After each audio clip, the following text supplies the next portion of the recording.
یہ لینی ہے مجھے تو چاہیے.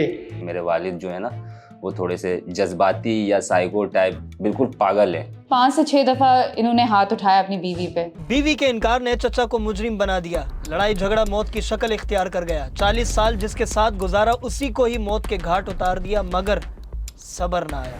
40 سال کے عرصے میں ایسا تو نہیں ہے کہ میں ہی پاک دامن ہوں, کچھ تو ہوتا ہے. خبر وائرل ہونے کے بعد یوٹیوبرز, ولاگر, ٹک ٹاکرز نے جھوٹ دکھا کر خوب پیسہ بنایا.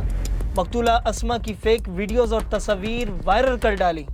یاسر شامی نے بھی بہتی گنگا میں ہاتھ دھو ڈالا. اور ایک بندے سے سوشل میڈیا سے جو میرے کو بہت ہی شکایت ہے وہ یاسر شامی ہے. اور اس میں کیا بولوں, میری ماں کا نام آسما تھا اور آسما کے نام سے اس نے گانا گایا ہے.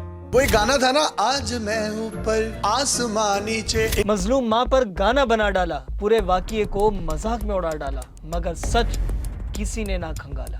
نہ حقائق کا در کھولا, نہ جھوٹ کا پردہ ہٹایا, نہ مظلوم خاندان کا درد سنبھالا. بس ویوز کی خاطر ہر قصے کو تماشا بنا ڈالا. بیٹوں کو مجرم بنا ڈالا, پورے واقعے کو مذاق میں اڑا ڈالا. لاکھوں کی پراپرٹی کاروبار کا نیا ٹنڈورا باکس کھول ڈالا مگر خیال اور افسوس کسی کو نہ آیا. اپنی بیوی سے ہم بھی فری کرنی تھی, اتنی سی بات کہ کسی سے تعلق تھا, فلانا تھا, یہ وہ, یہ نہ کریں آپ لوگ. اور میڈیا میں بہت طرح کی باتیں چل رہی ہے. میری 2 کروڑ روپے کی. آج کی کرائم اسٹوری میں آپ کو اسما بیگم قتل کیس کی کہانی میں آپ کو نہیں سنانے والا. آج میں جو آپ کو بتاؤں گا وہ ان تمام جھوٹے دعووں سے پردہ ہٹاؤں گا جسے آپ اب تک ٹک ٹاک, فیس بک پر اور یوٹیوب پر سن رکھا ہے. 4 جون 2026 کو کراچی اورنگی ٹاؤن گلشن بہار غازی آباد کے اس گھر میں آج کوہرام مچا ہوا ہے. بھائی بہن اور آس پاس کے پڑوسی سوشل میڈیا کے جھوٹے ولاگر سے پریشان ہو چکے ہیں کیونکہ جو جھوٹ دکھایا جا رہا ہے وہ نہ صرف اس کیس کو کمزور کر رہا ہے بلکہ اس فیملی کی ساخت کو بھی متاثر کر رہا ہے.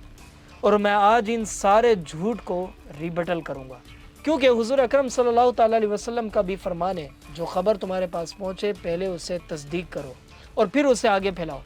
تو بس اسی حدیث کا مفہوم لے کر میں ان کے گھر پہ پہنچ گیا اور جو چیزیں میں نے وہاں دیکھی وہ سن کر آپ بھی حیران رہ جائیں گے کیونکہ میں سچ کی کھوج لگانے اس علاقے پہنچا. سب سے پہلا جھوٹ ایک ٹک ٹاک اکاؤنٹ جس میں خاتون اپنے شوہر کے ساتھ ہیں اور اس ویڈیو کو جوڑ دیا گیا اصغر کی کہانی سے اور کہا گیا اس آدمی نے برابر میں موجود خاتون کو مار ڈالا ہے.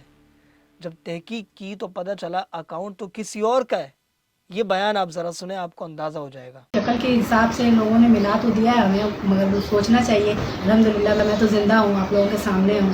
ہماری فیملی نہ ایسے واقعے سے واقف ہے مگر ہم لوگوں کو عوام سے پتہ چل رہا ہے, لوگوں سے پتہ چل رہا ہے کہ ہماری تصویر چل رہی ہے, ہمیں تو معلوم ہی نہیں تھا. ویسے چچا اصغر کون تھے اور مکمل کہانی کیا ہے اور کیوں انہوں نے اپنی بیوی کو مار ڈالا, یہ پوری کرائم اسٹوری جو ہے وہ ہم نے تھنک کرائم پر ڈال دی ہے. وہاں پر آپ دیکھ لیجئے گا, میری پوری ٹیم نے محنت کی اور اس پر ہم نے کام کیا اور وہ تقریباً آپ کو تمام تر تفصیلات وہاں پر مل جائیں گی. لیکن یہاں پر میں صرف اور صرف جھوٹ کو ریبٹل کرنے آیا ہوں. 4 جون 2026 کی رات گھر میں صرف اصغر اور اسما تھے. دونوں بیٹے نائٹ شفٹ پر گئے ہوئے تھے. اصغر نے اپنے دل کی خواہش کا اظہار کیا, اسما نے ہمیشہ کی طرح انکار کر دیا. اصغر نے تھپڑ مارا, اسما نے دراز سے کینچی نکالی اصغر کو مارنے کے لیے مگر خوش قسمتی سے وہ بچ گیا.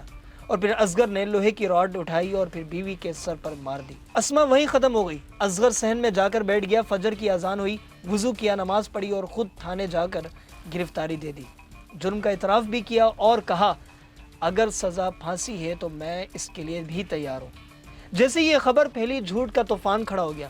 پہلا جھوٹ تو میں آپ کو بتا چکا ہوں کہ ایک ٹک ٹاک اکاؤنٹ جو کہ آپ نے اپنی اسکرین پر بھی دیکھا. دوسرا جھوٹ 2 کروڑ روپے کی جائیداد اور اس جائیداد کو جوڑا گیا مقتولہ اسما بیگم کے بچوں کے ساتھ. اب باقی گھر کی حالات آپ دیکھ رہے کہ ہمارے کس طریقے گئے.